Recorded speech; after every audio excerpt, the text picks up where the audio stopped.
Welcome, everybody. Before we begin, we'll have a prayer by Councilwoman Erin Wiseman, followed by the Pledge of Allegiance.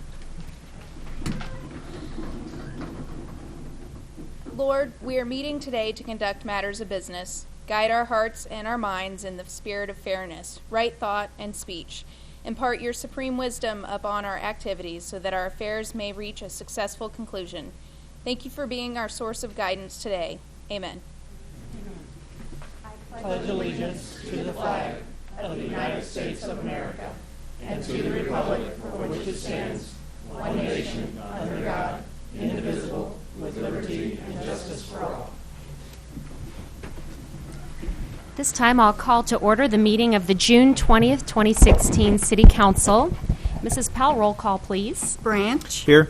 Costales. Here. Graham. Here. Henry. Here. Hussey. Here. Mahalovich. Here.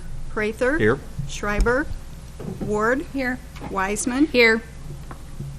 Item 3, adoption of agenda. So Move the agenda be adopted. Councilman Mahalovich. I'd like to amend the agenda to include item under 7A. That is the take-up of Resolution RS 2016-12 at that time. I'll second. Thank you. Any further discussion? All in favor? Aye. Any opposed? Motion passes. Thank you.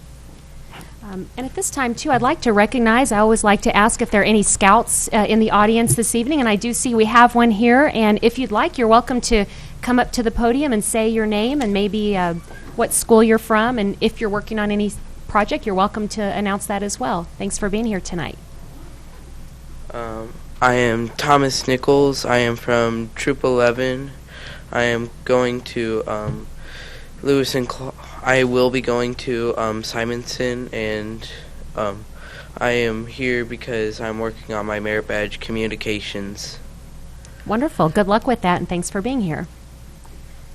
All right. Item 4, miscellaneous agenda items. Tonight we have the presentation of the Outstanding Employee Award for June to Lindsay Sullivan, and to make the presentation we have Mr. Kroll.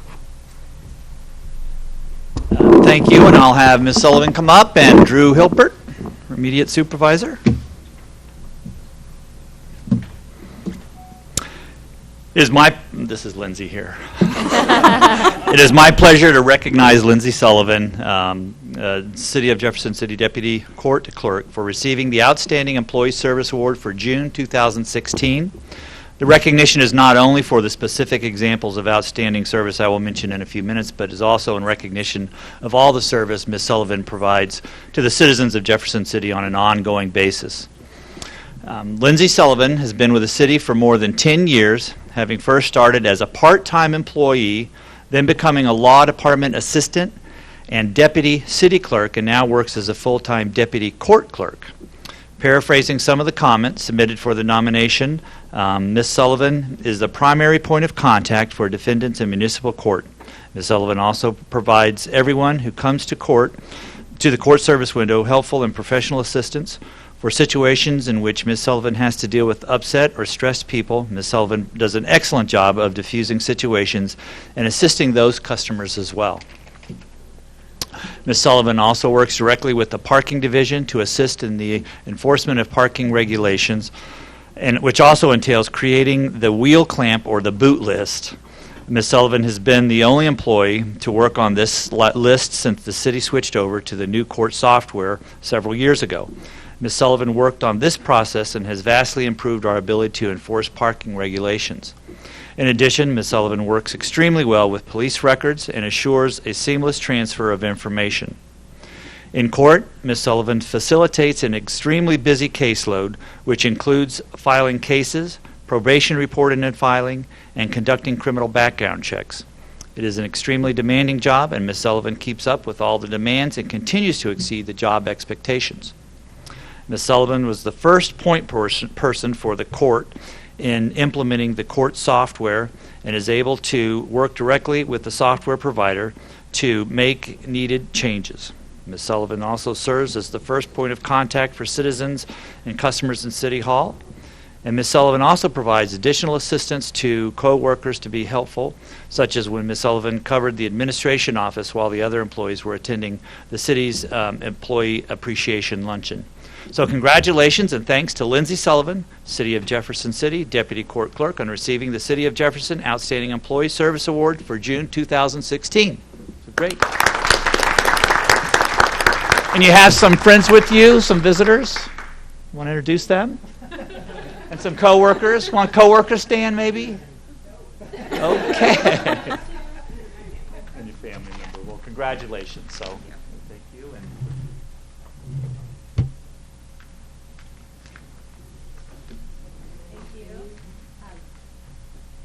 Thank you, Mrs. Sullivan. We appreciate all that you do for our city. The long list that Mr. Kroll read is very impressive, and you do all of it with such grace, and a lot of those are kind of hard things to deal with, but you do it by making the city proud. So thank you very much for your effort, and we'll stand up here and get a picture, and I have a city coin to present you as well.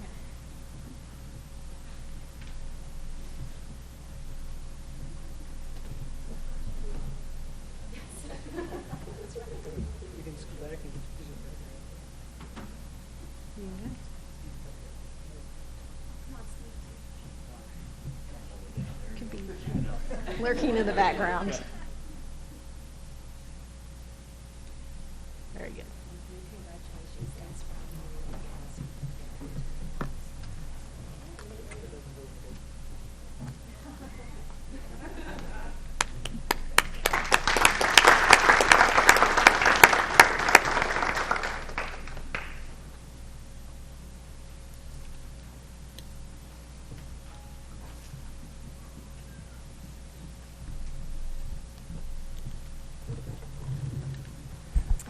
Thank you, and congratulations to Lindsay Sullivan. Item B, we have another proud moment, introduction of Police Department new hires. So we'll have Chief Thank you, Mayor. Schrader. Thank you. Police personnel, please stand, and we stand. That means get up. They're still in training, We have it arranged so that I'll be going left to right as I read a brief bio on each one. So first we have Communications Operator Ashley Zimmer. Ashley's originally from Westphalia. She attended Lincoln University and University of Central Missouri. She most recently was employed as a motor carrier agent with the Missouri Department of Transportation Motor Carrier Services. Long title. Second, we have Communications Operator Jessica Bohannon. Jessica is from California, Missouri. She attended classes at Columbia College, and she was most recently employed as a secretary at the Boone Hospital Center. Third, Veterinary Assistant Chelsea Braun. She is originally from Jefferson City. She obtained her Medical Specialist Associate's degree from Metro Business College. Chelsea has experience as a volunteer rescue coordinator for the ARFF Missouri Pit Bull Rescue Organization. And some years ago, I think she worked about 7 years with the veterinarian as a veterinary assistant in Holtz Summit.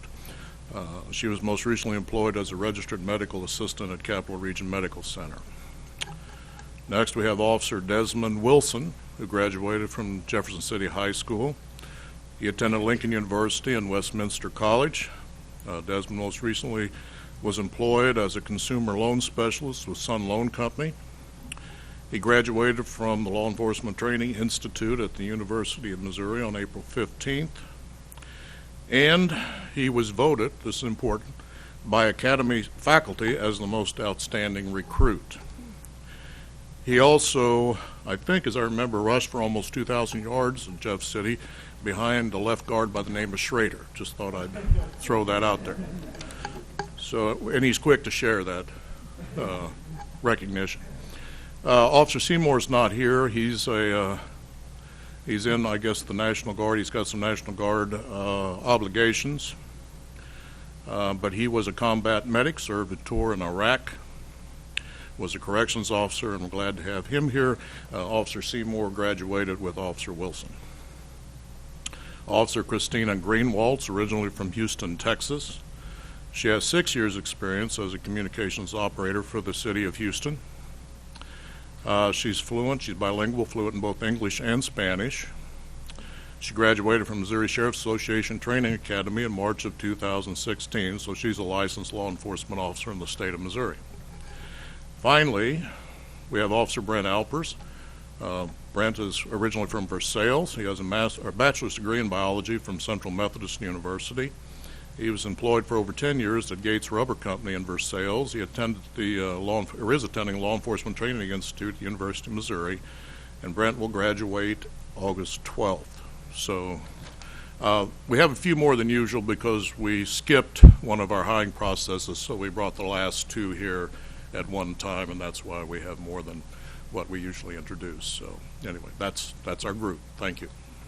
Well, we're very glad to have you all on board. Welcome, and I know that this is a wonderful, very proud department that we have here, so we're happy to have you all. And on behalf of the City of Jefferson, welcome. And if you would all six like to come up, we could do a picture if Gail would like to do that, and if there's anyone else here that would like to get in. So you're welcome to come on up, and we'll take a picture today.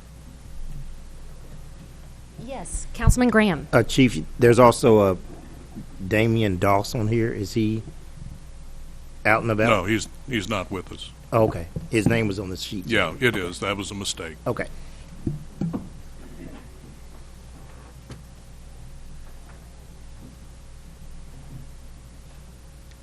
Ready? 1, 2, 3. Great. Thank you all. Thank you, and congratulations to all of you. Thank you very much. Thank you. And another proud moment now, we have item C, introduction of new fire department hires, firefighters, by Chief Schofield. Thank you, Madam Mayor. I appreciate the opportunity to introduce our 4 new firefighters, if you guys would stand. And I've asked Division Chief Jerry Blomberg to assist with their reading of their bios.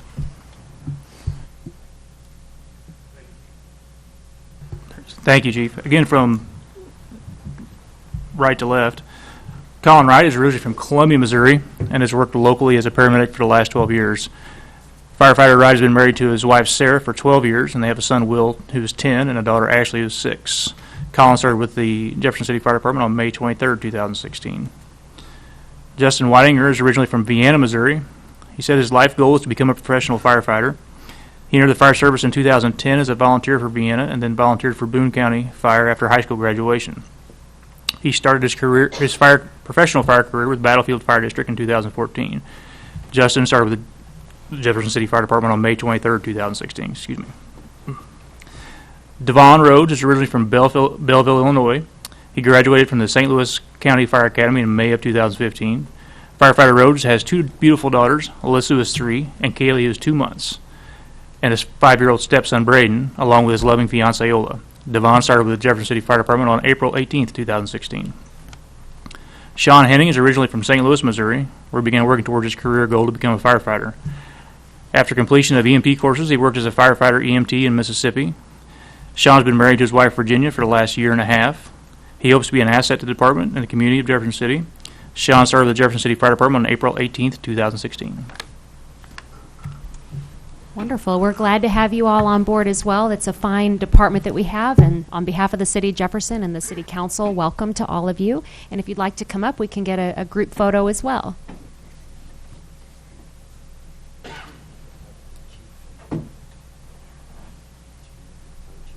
Did you two want to come up too?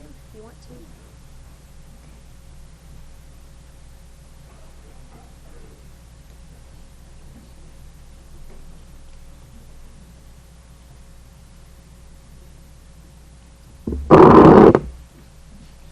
Sorry. Okay, ready? Great. Thank you. Thank you, and congratulations to all of you. Thank you very much.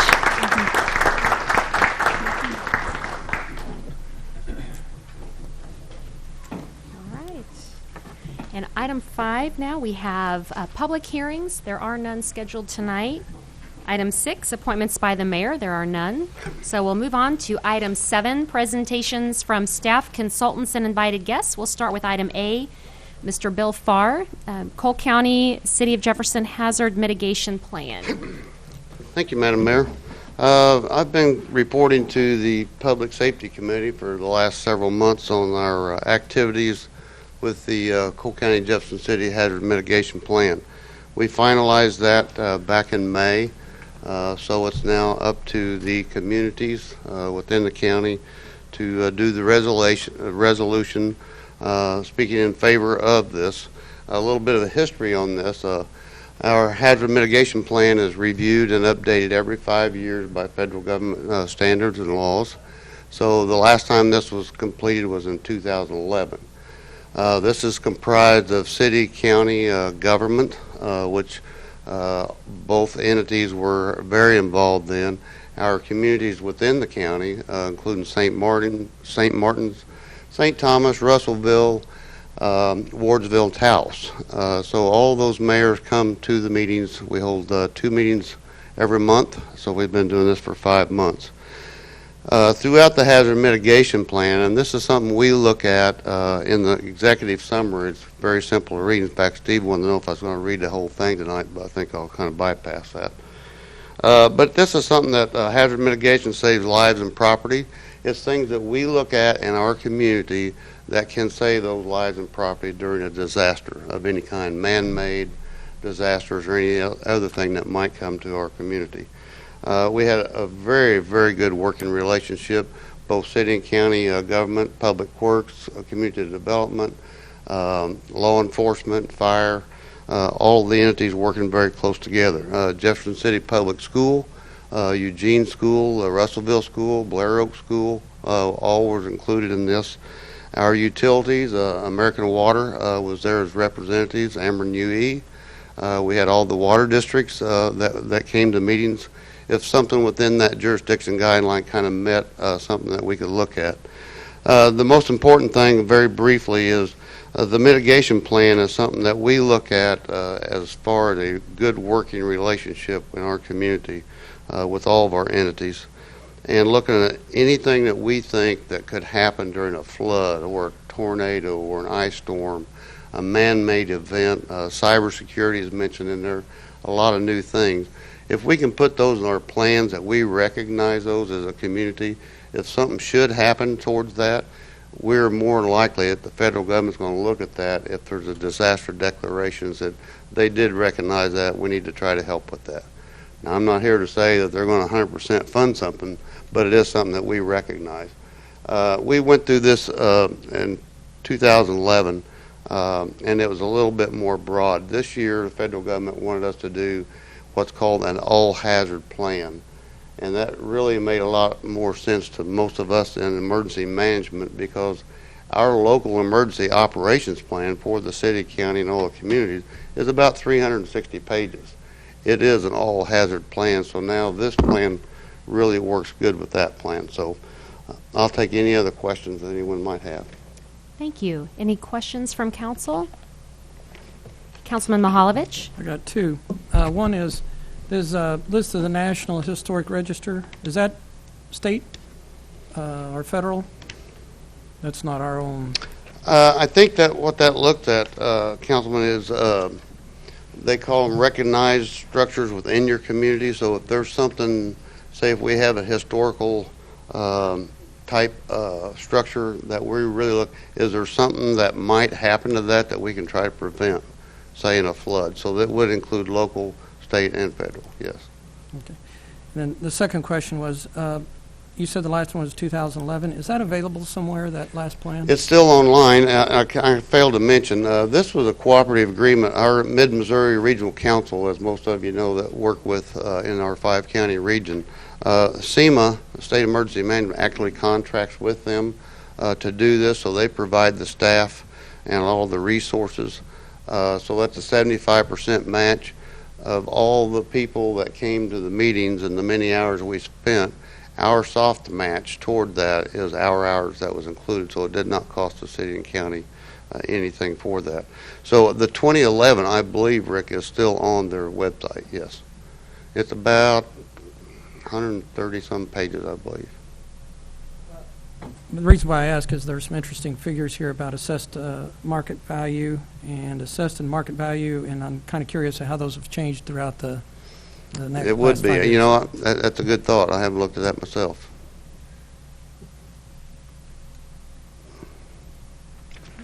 Any further questions for Mr. Farr? Okay. Thank you for being here and presenting that this evening, and for all your hard work on that. Thank you. Appreciate that. Thank you all. Thank you for all the staff. Sure. Great. Thank you. And at this time, we'll take up Resolution RS 2016-12. Is there a motion to do so? All right, and Mrs. Powell will read the resolution. A resolution authorizing the City of Jefferson to adopt the updated Cole County Jefferson City Hazard Mitigation Plan. Thank you. Is there any further discussion from council? All right, Mrs. Powell, roll call, please. Branch. Aye. Costello. Aye. Graham. Aye. Henry. Aye. Hussey. Aye. Mahalovich. Aye. Prather. Aye. Ward. Aye. Wiseman. Aye. Resolution passes. Thank you. At this time, item 7B, the Salute to America updates by Mayor Turgeon and event staff. This evening we were going to have Kathy Crow here with us. She was not able to attend, so I've kind of enlisted the help of our council this evening. So turn your mics on just in case, but I'll promise we are not the entertainment for the night.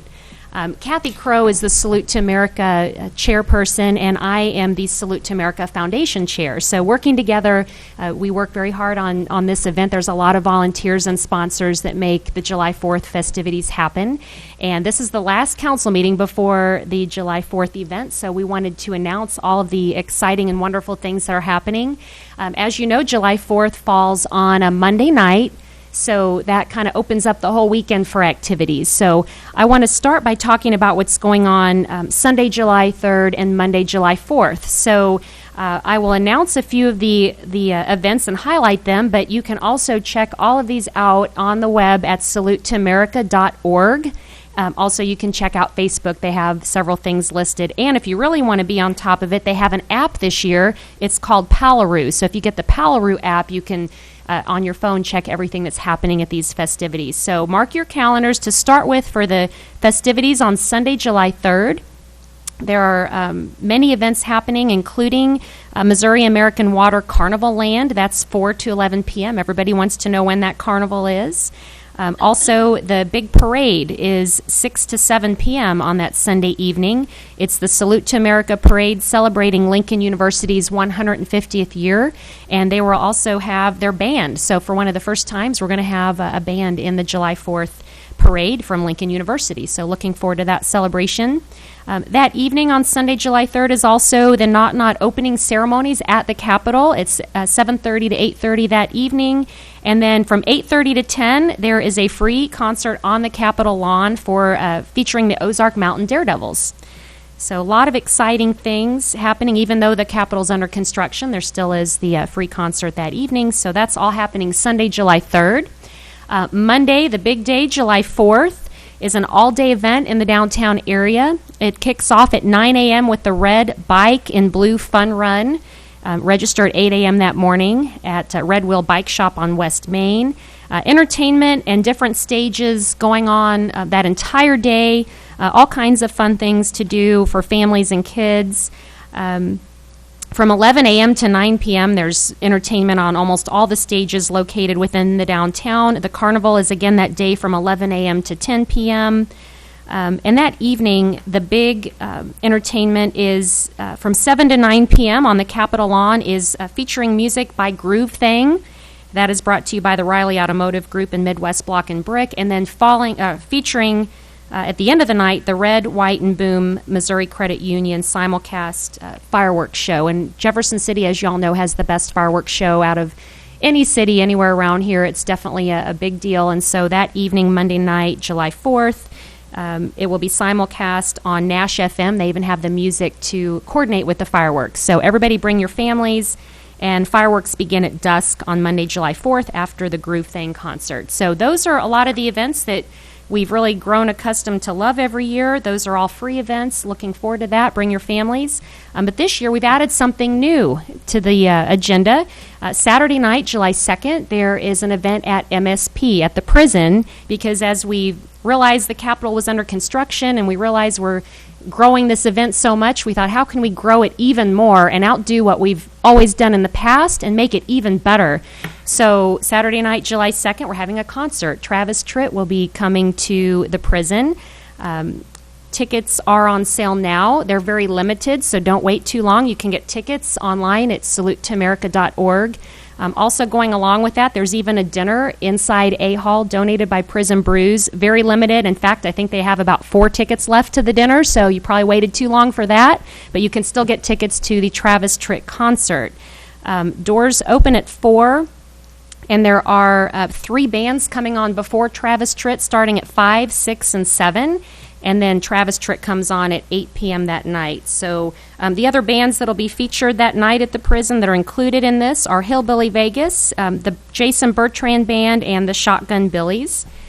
Tickets for this fine event are only $35, so very exciting. I hope you can all come, and I hope that all 10 of the council will either come or bring their families and friends. And Kathy Crow's not here tonight, but I want to make Kathy proud, so we are going to do our own presentation since she can't be here. And I'm going to ask the council, since we're so excited that Travis Tritt is coming. So my first question for the night, I want to know, why is there water in these pitchers tonight? Because it ain't working anymore. Because the whiskey ain't working anymore. You're right. And I want to know, why are you all excited? Because I was raised on country classics like... All right. I knew you did, Councilman Hussey. And why are you all going to this concert at the prison on July 2nd? We're all members of the country club. Country music is... what we love. All right. And what do you think about it being held on the prison grounds, once known as the bloodiest 47 acres in America? You smell T-R-O-U-B-L-E. I smell trouble. It goes like this, T-R-O-U-B-L-E. Right? All right. Right. It goes, hey, good L-O-O-K-I-N-G. I smell T-R-O-U-B-L-E. That's what Carlos said. B-L-E. That's what I heard. I thought I heard you say that. This is not being recorded, I don't think, right? You're cutting this part out. Too late, yeah. All right. But if I do get into trouble, it won't be that bad. And if I do, what should I do? Here's a quarter. Call someone who cares. All right. All right. We made Jefferson City proud tonight, right? All right.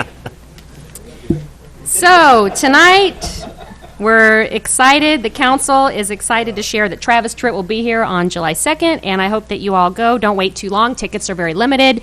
And as we've been wanting to do something at the prison for a really long time, this is really exciting.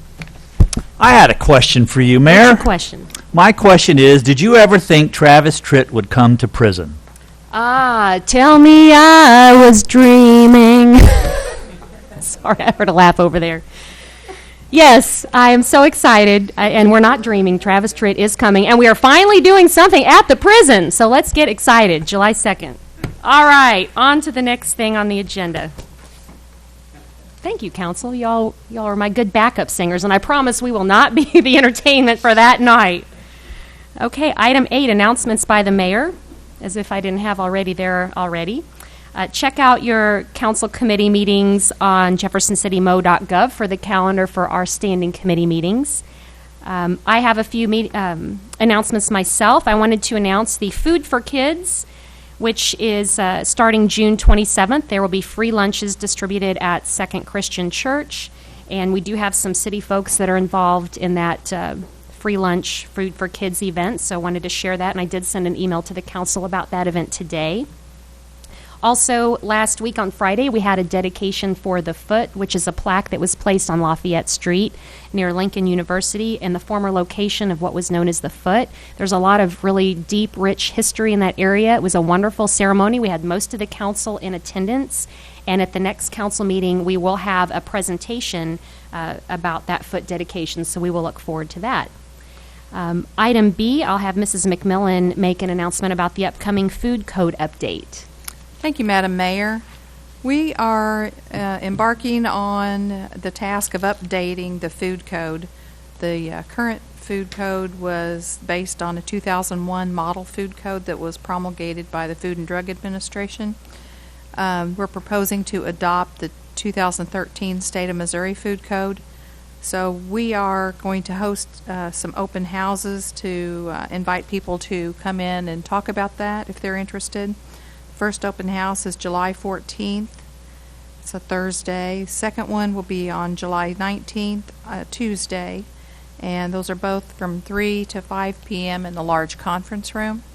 In addition, we'll be sending out notices and invitations to our food service clients so they can expect to see something in the mail probably later this week. Thank you. Wonderful. Thank you. Any questions for Mrs. McMillan? Also, Drew would like to announce the upcoming TIF meeting. Thank you, Madam Mayor. This Thursday in the council chambers, there will be the TIF commission, they will hear the Truman TIF proposal. It's open to the public. There is a public hearing. Staff will explain the presentation along with the developers, and folks, I'm certain, will be there to share their opinion as well. For the council members, I actually have a hard copy of the plan for you if you want to stop by my office after this meeting if you want it before Thursday. Otherwise, we'll deliver it later on. Thank you. What time is that on Thursday? 5:30. Thank you. Are there any further council announcements? All right. Item 9, Lincoln University. Jonathan is not here this evening, but is there anything else to announce for Lincoln? Do you know of anything else, Carlos? Unfortunately, this past weekend we had 2 current students who lost their lives in St. Louis due to drunk drivers. So please keep the Lincoln University family in your thoughts and prayers. So that's it. So sorry to hear that, Councilman Graham. We will certainly keep them in our thoughts and prayers. Item 10, presentations from the gallery on specific bills or resolutions. We don't have anyone signed up under that category. Item 11, consent agenda. Is there a motion to approve? Second. Any further discussion? All in favor? Aye. Any opposed? Motion passes. Item 12, bills introduced. We have 2016-16, Mrs. Powell. An ordinance amending the 2015-2016 budget by reclassifying the electrician position to parks maintenance worker within the Department of Parks and Recreation. Thank you, Mr. Spalding. Thank you, Mayor. This is just an opportunity for us to look at a position that's vacant and look at our efficiencies and get somebody with a little more well-rounded we can put in other areas of our department. So we're asking for your all's approval for this. Great. Any questions for Mr. Spalding? Any council deliberation? Councilman Mihalovich? Did the commission vote on this, or do they vote on it? They haven't. They've been made aware of it, but they haven't haven't voted on it. Any further questions or council discussion? Okay, thank you. Item 13, bills pending. We have 2016-15. Mrs. Powell. An ordinance of the City of Jefferson, Missouri, authorizing the mayor and city clerk to execute an agreement with Lehman Construction Company, LLC, in the amount of $2,110,598.74 for the Stadium Boulevard and Jefferson Street intersection improvements project. Thank you. Mr. Bangy? Yes, this is a project that we've been working on for a number of years and have finally brought to you for approval of the contract. The project is going to construct a multi-lane roundabout at the intersection of Stadium and Jefferson. We have the issue there is a issue of safety. We have kids that are coming into either at the high schools early in the morning, and of course Lincoln University and also Cap Region Medical Center. And there's just a little bit more volume than we can handle with the existing intersection, and so we have cars that are backing out onto the highway. And so that's the main purpose of the project, is to eliminate that safety issue. But certainly it's going to create a less congestion in that corridor as a whole. And so before you, we have a contract, and I know there was some discussion at the last meeting concerning which contract the contract should be awarded, and there was some issue, I believe, about balanced or unbalanced bids. We've taken a look at that a little bit more, and I think Matt has given you sent an email out with some language in it from the LPA manual, which is a local projects assistance manual that MoDOT publishes.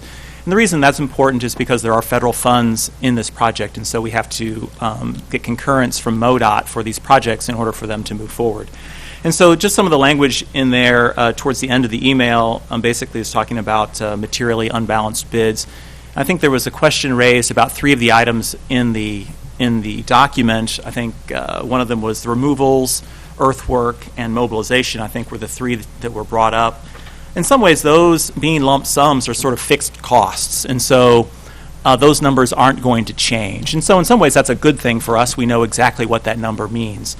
If you look at a couple of the other items, particularly items 4 and 5 in the contract, one of those is stabilized subgrade stabilization, or stabilized subgrade and class 3 excavation and rock. And you'll notice that both of those are allowances. And so what that language means essentially is that those are unmeasured quantities. And so we are estimating what those quantities might be. And in this case, we're saying there would be 500 yards of stabilized subgrade and 325 yards of rock. And so those are items that are in most of our contracts are the most highly variable. And so if you take a look at those numbers and look at those numbers as submitted by Lehman Construction and Don Schneiders, you'll see that Lehman actually in both cases has a unit cost that's less than Don Schneiders. In the case of the subgrade stabilization, there's $28 per cubic yard for Lehman versus $40 for Don Schneiders. And in the case of rock, it's $40 for Lehman and $85 for Don Schneiders. And so it wouldn't take a lot of error within those numbers for Don Schneiders' overall cost, to become even higher than Lehman's. And so I think if we're looking at balanced and unbalanced, I think those items are going to lead to changes in the contract cost more so than those lump sum fixed costs that were talked about last time around. And so happy to answer any questions that you all might have. Thank you. Any questions for Mr. Bangy?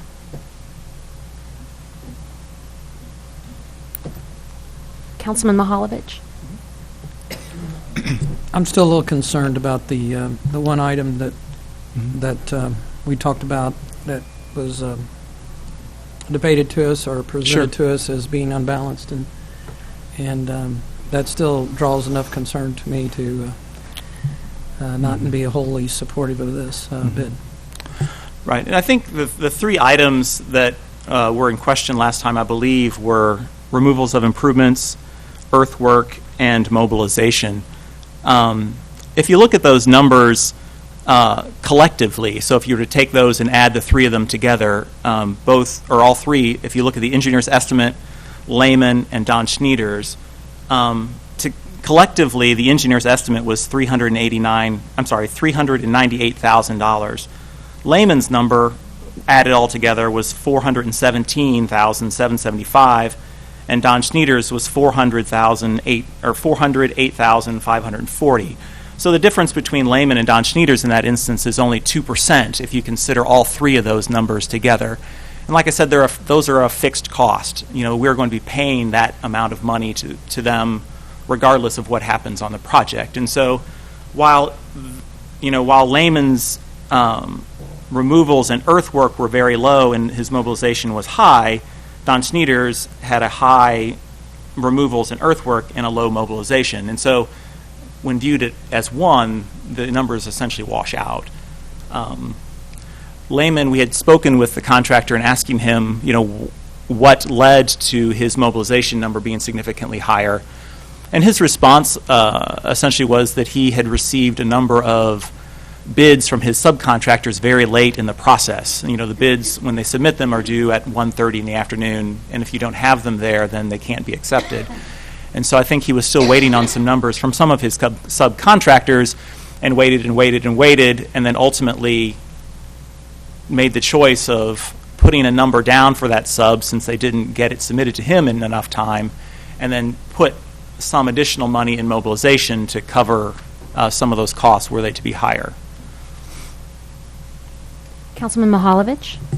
I think to characterize Don Schneiders as high is only to acknowledge that when you talk about Twee House and Sam Gaines, they were more in alignment with the Don Schneiders bids, and for some reason Lehman is so much lower. It's that mobilization chart that's out of. Seems to me it's just quite a bit different than the others. Councilwoman Ward. Need some clarification on the mobilization line item. You said that's a fixed item?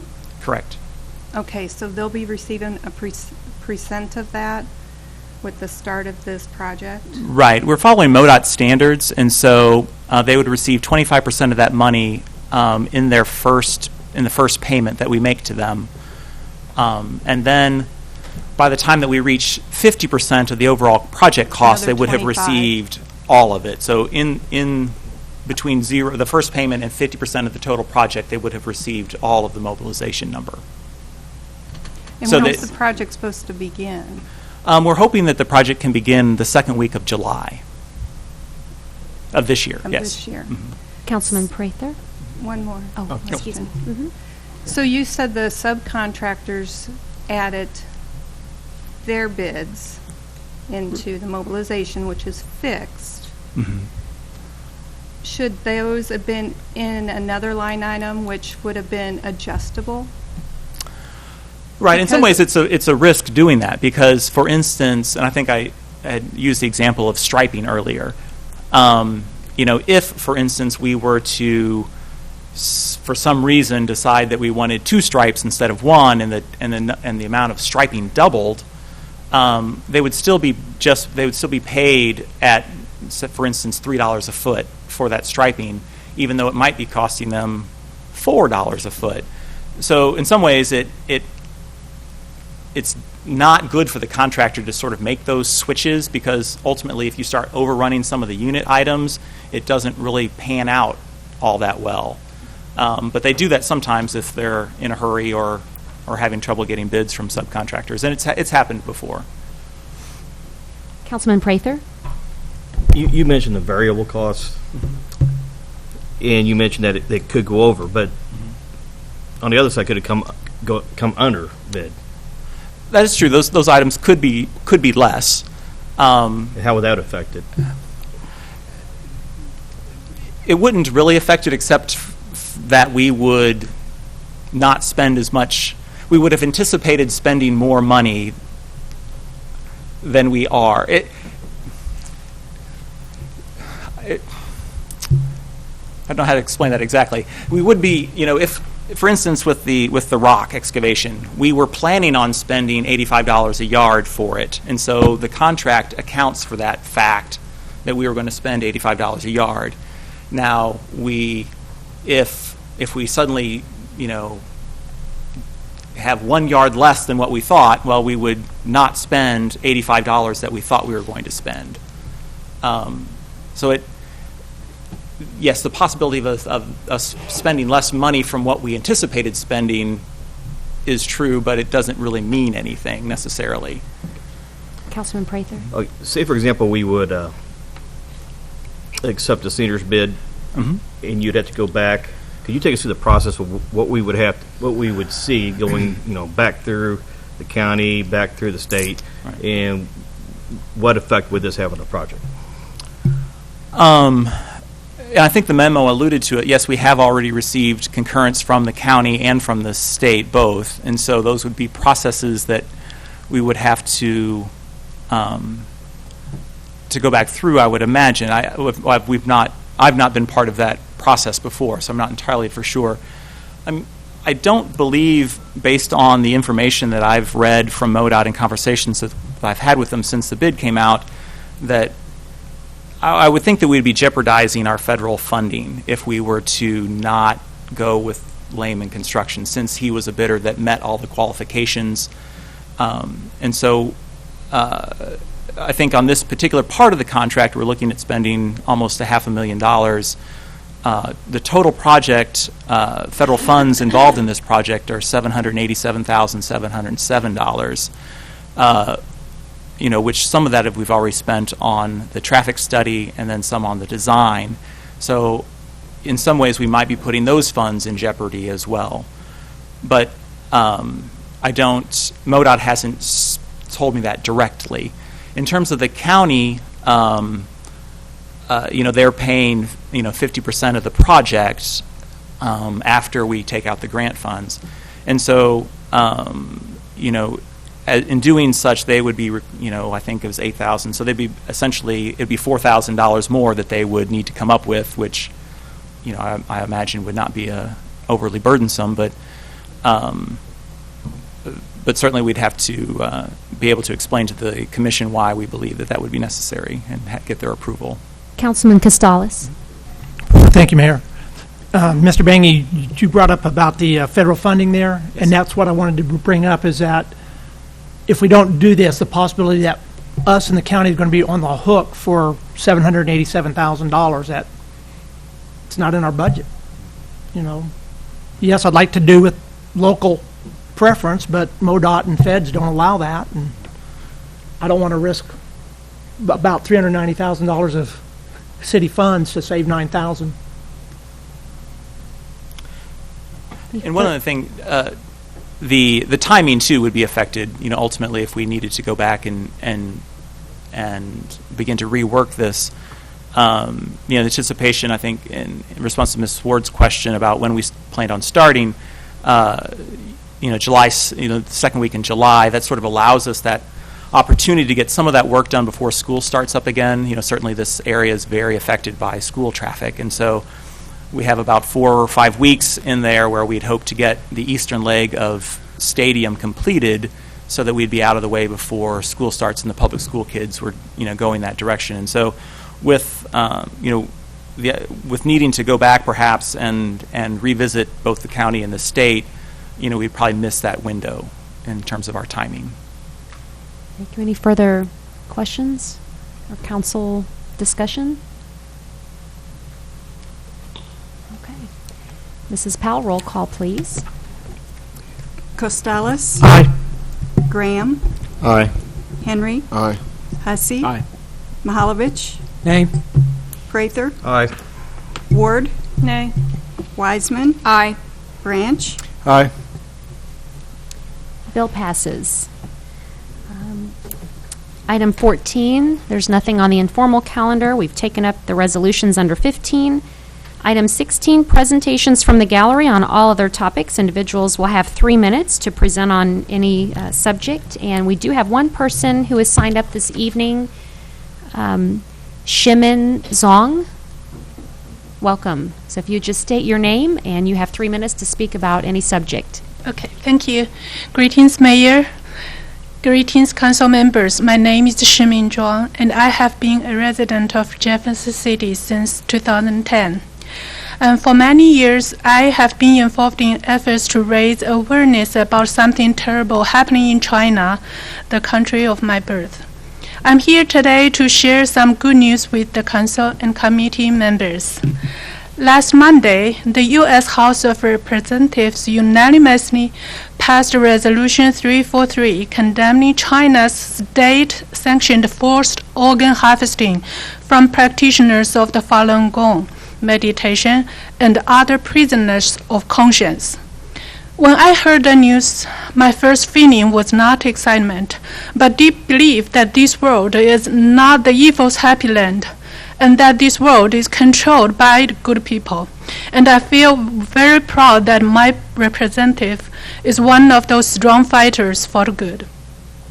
Our Congressman Luke Meyer and 5 other Missouri representatives were among the 185 co-sponsors of Resolution 343. Before the floor vote, Congressman Chris Smith from New Jersey said, "This legislation is an important step in bringing accountability and transparency to maybe one of the great crimes of the 21st century, the 17-year effort to eliminate Falun Gong practice from China." The Chinese Communist regime began persecuting Falun Gong in 1999 when they discovered that nearly 100 million people were practicing Falun Gong. Falun Gong is actually an ancient practice that improved the mind and the body that became very popular in 1990s. It involves slow-moving exercises and meditation, and a philosophy based on truthfulness, compassion, and forbearance. The persecution in China has been relentless and brutal, especially the shocking accounts of organ harvesting. I hope you will visit the website stoporganharvesting.org to find out more and do anything you can to support the global effort to stop this crime against humanity. Thank you. Thank very you. much.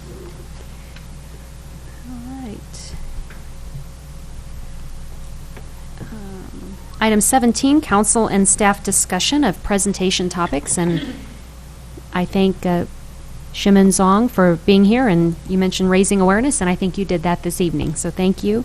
Any comments about any presentation topics this evening by council?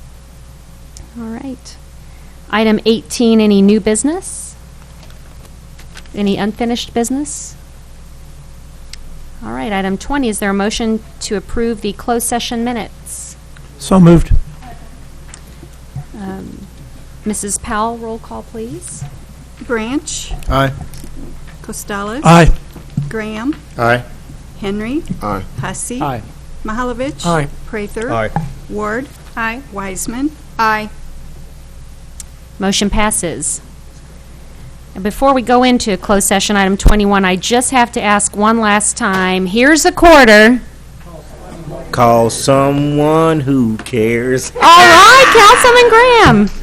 All right, he's ready. I Good told you I job. watched the video this morning. Wonderful. Good job. All right, item 21. Pursuant to Section 610.021 of the Revised Statutes of Missouri, I will entertain a motion to go into closed session to discuss the following: legal actions, Section 610.021.1. So moved. Second. Roll call, please. Branch. Aye. Costales. Aye. Graham. Aye. Henry. Aye. Hussey. Aye. Mahalovich. Aye. Prather. Aye. Ward. Aye. Wiseman. Aye.